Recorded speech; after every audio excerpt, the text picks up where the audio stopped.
So for today's vlog mga kapanalig ay magkakaroon tayo ng short ride lang ngayon.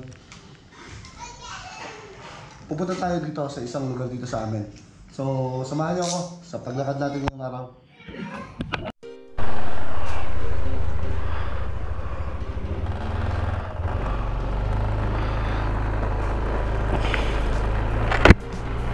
So what's up guys? Well actually yan nagkaroon tayo ng konting vlog ngayong gabi. Kasi kanina umaga I was shocked. Sabi dun kasi na meron akong violation sa aking Facebook. So syempre pagkagising mo ganun makikita mo, medyo sasama mga kapanalig yung loob mo, no? Kasi syempre bilang isang creator ay pinaghihirapan natin ang bawat ginagawa natin. So syempre masakit sa'yo, sa akin na ganun yung nangyari. And anyway, may mga nagsabi na kwan lang daw yun, hindi daw naman yun ayun. So hopefully pray for the best na hindi ma-hack, kasi sabi hacker daw yun. Pumindo tayo dun ng mga kung ano. So ito, nandito ako ngayon sa simpleng lugar lang namin dito sa bayan. And ayun guys, yun yung aming lugar dito, yung simbahan.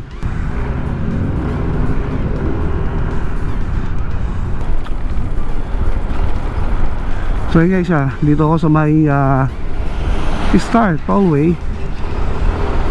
At kung makikita niyo, ito yung isang area na marami pa sasakyan. Mas parang bayan paggabi. Marami kasing mga kainan dito. At dito humihinto yung mga sasakyan. So na-develop na yung area. Itong Lapu-Lapu area na to dito sa amin. So may sinaglit lang tayo doon. Pinuntahan natin ngayon. At sabi ko ngayon ko na pupuntahan para matapos na at bukas hindi ko na kasama sa mga schedule. Sumabalik ako doon sa sinasabi ko kanina. Ayun, sana hindi totoong hacker yung ginawa natin, yung nagpadala sa atin. Hopefully sana yung Kapanalig Motor Rider na page natin patuloy pa na mamayagpag sa tulong siyempre ng mga subscriber at mga manonood natin. Sana mapalakas pa natin yan. And pag-aralan ko pang mapakaganda yung mga vlogs, So noong December kasi nag-aaral ako ng mga pag-layout. Kasi mahina naman tayo talaga sa layout Wala naman tayong background sa pag-layout. Ang sa atin is more on yun, pagsasalita, doon tayo marunong. Pero yung pag-layout wala, hindi tayo masyado dyan mga kapanalig. So eto, pauwi na po tayo sa bahay. At binabagtas ko itong kahabaan ng Palindan Road na to, Lapu-Lapu Palindan area dito sa bayan ng Ibaan. Maganda dito at may ilaw. At ito yung pinaka-highway kasi ito yung nagdurugsong papunta ng Star Tollway mga kapanalig. So malaking bagay ito. Kaya nakakatuwa. So ito bus ba to? May bus na rin dumadaan dito. Kasi itong bus na to, ito nag-iisang bus. Ito yung bus na ang biyahe niya Lubo, Lipa-Lubo. Ito yan ayan, Perlas Transport Corporation. Ayun bibiyahe pa yun ng Lubo, Batangas. Yun ang kagandahan, nagkaroon ng biyahe. Yun nga lang, punuan niya kalimitan na galing doon. Kaya napunta ka ng Lubo, pwede ka dyan sumakay diretso na sa bahay ng Lubo yan. Dito daan doon sa malalim na ginagawa na karsada o tulay na ginagawa, na nakikita nyo siguro sa vlog ko. Yung lugar na yan mga kapanalig.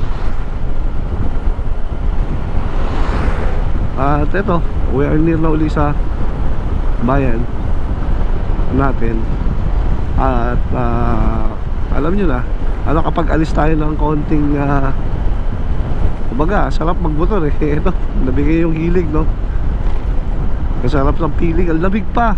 Yung simoy ng Pasko, andito pa. Kuwan pa sa atin ngayon yan. So, dito na ako dadaan sa shortcut na papunta doon. At malapit na ako sa bahay. So, what's up guys? Ayan, umikot lang ako ngayong gabi. Kasi sabi ko, mag-unwind din ako. At yung alam nyo na, yung nangyari ano, kanina na pinost ko kaninang umaga, hindi ko maintindihan kung scam or something, ano. Kasi may mga nag-comment sa atin, doon sa ating mga subscriber, mga kaibigan natin, na wag ko daw i-click yung bagay na yon. Pero na-click na natin, wala na ako magagawa doon. And then they advise me na mag-change ng password dahil baka daw ma-hack yung account natin, which is nagkaroon sa atin ng concern. Kaya kanina hindi na tayo nakaiikot sa mga pupuntahan natin, mga kapanalig. Gawa ng ang iniisip ko na lang talaga alam nyo na, mahirap kasi, ang hirap kasi ng ganun. Kaya hindi natin alam. So for the best, sana naman hindi ganun yung mangyari. Kaya pinilit ko lumabas ngayong araw na to para, alam mo yun, medyo na-depress tayo doon sa nangyari, no? Kung kailan gumaganda yung page natin, saka nagkaroon ng gano'n na issue. Well, actually sabi naman ng iba, hindi naman daw talaga issue or something, but hope for the best. Maghintay tayo ng 24 oras kung ano mangyayari. Pero sinunod ko kasi yung gusto nila alam nyo na, pag sinunod mong gano'n at nagkamali nga, sana naman huwag ma-hack yung account natin. So naka 2 factors authenticated na yung atin namang password. So mabubuksan na lang nila yan kung magbigay ng cellphone number doon sa other party. Ewan ko, bahala na. Sana naman wag ma-hack, no? So yun. So sa inyo mga kapanalig, thank you for always supporting Kapanalig Motor Rider. At least ngayon may post ako at mabibigyan ko kayo ng update. Inikot ko lang kayo dito sa aming lugar ngayong gabi. Kumbaga nag-night ride lang tayo at pinakita ko sa inyo yung lugar namin. So, sa inyo po, magandang kagabi na. And thank you. And bukas, kung mayroon tayong time na makaikot, bigyan ko kayo ng update sa aking mga gagawin. So, cheers mga kasama. Kaya natin to. Bye-bye.